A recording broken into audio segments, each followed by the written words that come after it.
안녕하세요. 가치환입니다. 9월 3일 화요일 국내 시장이 마감되었습니다. 자, 오늘 시장 흐름은 어떠셨나요? 전체적으로 지수의 분위기를 봤을 때는 그렇게 나쁜 시장 흐름은 아니었지만 그렇다고 또 썩 좋았던 시장도 아니었던 것 같습니다. 그래서 어찌 본다면 조금은 지루한 시장이었다고도 생각이 됐고 아무튼 그래도 오늘 한번 살펴볼 수 있는 내용에 대해서 지금부터 확인해 보겠습니다. 오늘 코스피는 0.38%의 빨간불이 들어왔고 코스닥도 비슷한 폭의 상승이 있었습니다. 그래서 양시장보다 지수의 흐름이 굉장히 비슷하고요. 또 그리고 시총 상위종들을 보면 오늘은 하나오션이 4% 이상의 급락이 나왔고 또 현대중공업도 마찬가지로 조선주의 흐름이 딱히 좋지 못했습니다. 그리고 그 외의 종목들을 보면 전체적으로 빨간불이 더 많이 보이는 것 같습니다. 반도체, 바이오, 방산 이렇게 뭐 큰 상승은 아니었지만 그래도 전체적으로 빨간불이 더 많이 보이는 것 같고요. 또 코스닥은 반대로 코스닥은 조금 더 파란불이 많이 보이는 것 같습니다. 어쨌든 지수의 등락폭 자체는 비슷했잖아요. 하지만 코스닥 쪽은 다른 모습을 보여준 것 같습니다. 그럼 이어서 코스피 수급을 살펴보겠습니다. 자, 오늘도 어제와 비슷하게 외국인의 4천억가량의 순매수가 들어왔고요. 반면에 기관 쪽에서 3,600억의 많은 순매도가 났습니다. 우리가 9월 시장은 조금은 우려를 했었잖아요. 하지만 다행히도 9월 첫날을 제외하고 정말 오랜만에 이틀 연속으로 외국인의 많은 순매수가 들어왔고 또 코스닥은 반대로 코스닥도 외국인의 순매수가 들어왔습니다. 그리고 삼성전자, 오늘도 외국인의 천억가량의 많은 순매수가 들어왔고 또 하이닉스도 마찬가지로 이틀 연속으로 외국인의 천억 이상의 순매수가 들어오고 있습니다. 반면에 오늘 급락이 났던 하나오션은 오랜만에 기관과 외국인의 양매도가 나왔고 외국인의 순매도가 다소 컸던 것 같습니다. 자, 그리고 HD 현대중공업 이 종목은 의외로 외국인의 순매수가 들어왔고 기관만 나홀로 순매도가 있었습니다. 그럼 이어서 주체별 매매 동향에 대해서 살펴보도록 하겠습니다. 9월 3일 외국인이 가장 많이 매수한 종목은 SK하이닉스, 삼성전자, 현대차, 하나에어로스페이스, 현대로템. 오늘도 반도체 관련주를 가장 많이 매수했고요. 그리고 기관은 현대로템, 두산에어로빌티, 현대위포, 고려아연, 풍산 이렇게 순서대로 매수했습니다. 이어서 해외 증시를 보겠습니다. 전날은 미국 증시 흐름이 많이 좋지 못했습니다.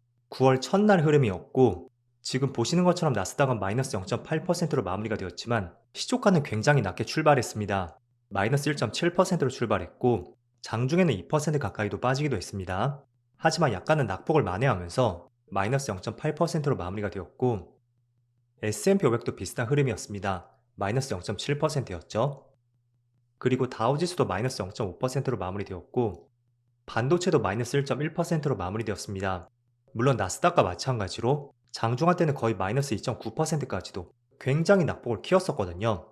그래서 그거에 비한다면 굉장히 선방을 했다고 생각이 됐고 어쨌든 낙폭을 조금 만회했었고 또 시간에서 빅테크 기업들의 주가 흐름이 좋았습니다. 그리고 지금 나스닥 선물지수도 빨간불이 들어오는 것이 아마도 그런 부분이 코스피 코스닥이 그래도 선방하는 이유가 되는 것 같습니다.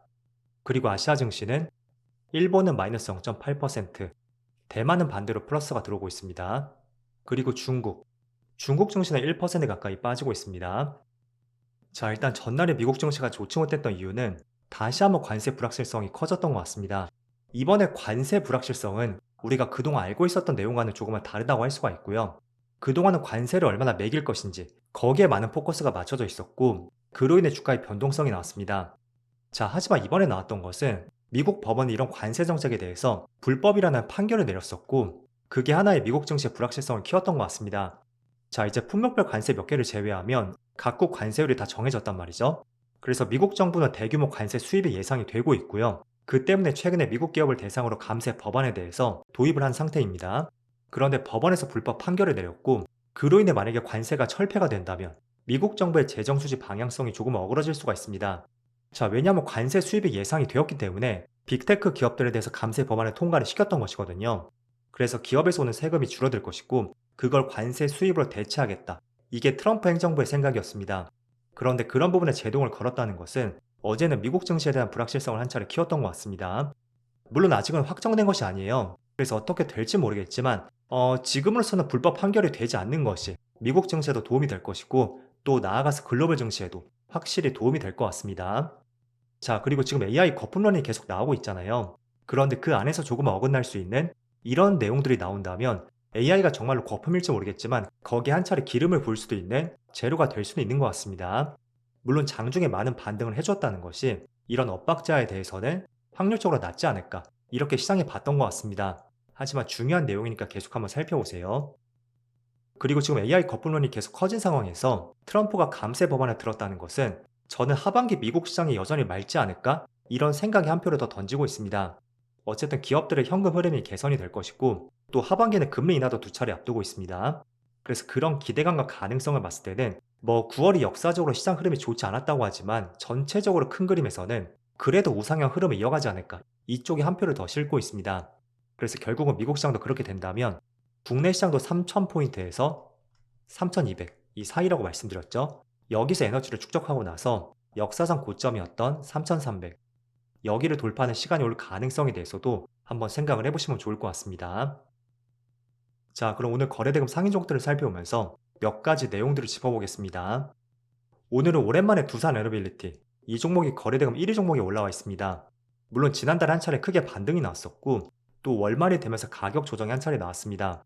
그래서 기술적으로 충분히 반등이 나올 수도 있지만 일단은 지금 21선을 돌파하지 못하고 있거든요. 장중한 때에는 5% 가까이 반등이 나왔지만 그게 정확하게 21선이었습니다. 그래서 21선을 돌파하지 못한다는 것은 다소 반등의 힘이 약하지 않나? 이렇게도 한번 생각을 해볼 수가 있고 또 약간은 추세 하락 쪽으로도 고민도 한번 해볼 수가 있는 것 같습니다. 물론 추세적으로 하락이 나올 것이라고 말씀드리는 것은 아닙니다. 다만 반등할 때 21선을 돌파하지 못한다는 것은 그 21선이 강력한 저항이 되어서 지금 21선을 따라와 보세요. 이런 추세가 되었었죠. 이게 이렇게 꺾일 수도 있는 시발점이 될 수도 있다는 거예요.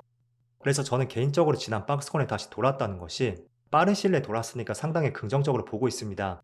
다만 지금부터는 조금 더 시장을 디테일하게 봐야 되지 않을까? 이런 생각도 갖고 있고 그 중심에는 21선 이 21선을 조금 더 깊이 한번 들여다보시면 좋을 것 같습니다. 자, 그리고 두 번째는 삼성전자입니다. 이거는 제가 어제도 말씀드렸었죠. 하나의 추세. 이 추세가 깨지지 않는다면 여전히 추세는 견조할 것이라고 생각이 됐고 아무튼 지금 구간은 확실하게 반등이 나올 수 있는지 이런 부분에 보다 포커스를 맞춰 봐야 될 것 같습니다. 하지만 누누이 말씀드리지만 삼성전자를 단타로 접근하시는 분들은 없을 거예요. 때문에 특히 이 종목은 조금은 중장기적인 관점으로 일봉보다는 주봉을 보면서 투자의 위치를 잡아보는 것이 필요한 종목입니다. 자, 그리고 세 번째는 오늘은 오랜만에 하나오션이 4% 빠지고 있고 최근에 흐름이 굉장히 좋았습니다. 그리고 재료도 있고요. 그래서 단기 상승에 따른 일시적인 조정이 나오고 있다고 판단이 되고 또 이것도 일봉상의 차트를 보면 이것도 추세를 한번 말씀드렸었죠. 이런 추세를 형성하면서 단기적으로 주가에 반등이 나왔습니다. 그래서 이 종목도 이 추세 관점으로 보시면 좋을 것 같고 그리고 HJ중공업, 일단은 조선주, 또 조선기자재 이쪽은 최근의 흐름이 굉장히 좋았습니다. 하지만 이 종목은 단기적으로 많은 상승이 나왔고 또 이틀 동안에 위에 꼬리를 많이 달고 있거든요. 그래서 섣불리 따라붙기에는 아무리 재료가 좋다 해도 지금의 위치는 다소 위험한 것 같습니다. 그리고 시총이 조금 낮을 거예요.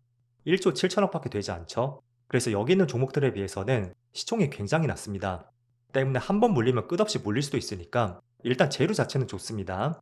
그렇지만 단기적인 상승이 나왔고 또 이틀 동안 위에 꼬리를 달았다는 것이 단기적으로 주가 변곡점을 야기시킬 수도 있으니까 이 점을 주의를 해보시면 좋을 것 같습니다.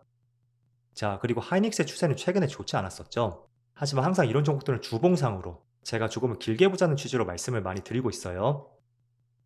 이 정도 24만원 부근 이때 과거에 한 차례 고점이 형성이 되었었고 또 두 번 정도 두 번의 고점이 형성된 가격대였습니다. 그리고 완전히 터치를 하진 않았지만 한 3주 전에 23만원까지 떨어지면서 일시적으로 변곡점이 나왔습니다. 그래서 개인적으로 그 가격대가 깨지지 않는다면 저는 추세를 바꿀 수 있는 가능성의 무게를 조금 더 싣고 있고요. 어쨌든 이런 부분의 AI 거품론에 대해서 그 이슈가 조금은 줄어들 필요는 있는 것 같습니다. 그렇기 위해서는 미국 정부에서 조금 전 말씀드린 관세 이슈 있죠. 그게 법원과의 어떤 긍정적인 타협점이 필요한 것 같습니다. 자, 그리고 이어서 보면 올릭스라는 종목이 여섯 번째로 올라와 있습니다.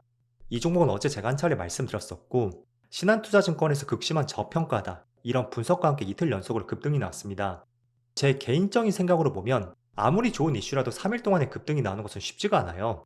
그래서 이틀 동안에 급등이 나왔고 또 시총이 아마 낮을 건데 이것도 1조 5천억밖에 되지 않죠. 그렇다는 것은 단기적으로 상승은 거의 끝나지 않았을까 이런 생각도 충분히 해볼 수가 있습니다. 그래서 내일부터는 주가 변곡점이 단기적으로 주가 눌림이 생길 수도 있으니까 이런 부분은 조금 전에 HJ중공업과 마찬가지로 비슷한 관점으로 바라보시면 좋을 것 같습니다. 자, 그리고 밑에 파이nem텍의 16% 급등이 나오고 있습니다. 이 종목은 베트남의 종속회사 지분을 확대했다는 소식이 나왔고, 그 때문에 자회사의 재무구조가 개선되지 않을까? 이런 기대감에 시장이 반영이 되어 있습니다. 그래서 폴더블 디스플레이 관련주죠. 그리고 또 3분기에는 애플의 신작폰도 나올 예정입니다. 그래서 일반적으로 디스플레이 기업 같은 경우에는 스마트폰 신작폰이 나올 때 그때 기대감이 조금 더 크게 조성이 될 수도 있으니까 지금 두 가지 관점으로 보시면 좋을 것 같습니다. 자, 그리고 카카오페이가 무려 12% 급락이 나오고 있습니다. 지난 6월에는 굉장히 무섭게 올라갔다가 두 달 연속으로 크게 떨어지고 있거든요.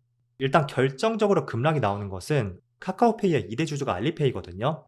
그런데 알리페이가 교환 사채를 발행했다는 소식이 나왔고 그 때문에 오버행 이슈가 굉장히 커지게 되었습니다. 그래서 오늘 10% 이상의 급락이 나오고 있고 또 카카오페이는 스테이블코인 관련주라고 할 수가 있잖아요. 그렇다 보니 스테이블코인 관련주도 오늘은 덩달아 마찬가지로 하락이 났습니다. 그래서 오늘은 굵직하게 이런 이슈가 있었고요. 딱히 제 개인적으로는 시장 흐름이 그렇게 재미가 있었던 하루는 아니었던 것 같습니다. 그래서 오늘 밤은 미국 시장도 맑은 시장이 되길 한번 바라보면서 내일 국내 증시도 연쇄적으로 좋은 흐름이 나오길 한번 희망해 보겠습니다. 그럼 오늘도 정말 늦은 시간까지 수고 많으셨고요. 저는 내일 영상에서 다시 찾아뵙도록 하겠습니다. 모두 즐거운 저녁 되세요. 감사합니다.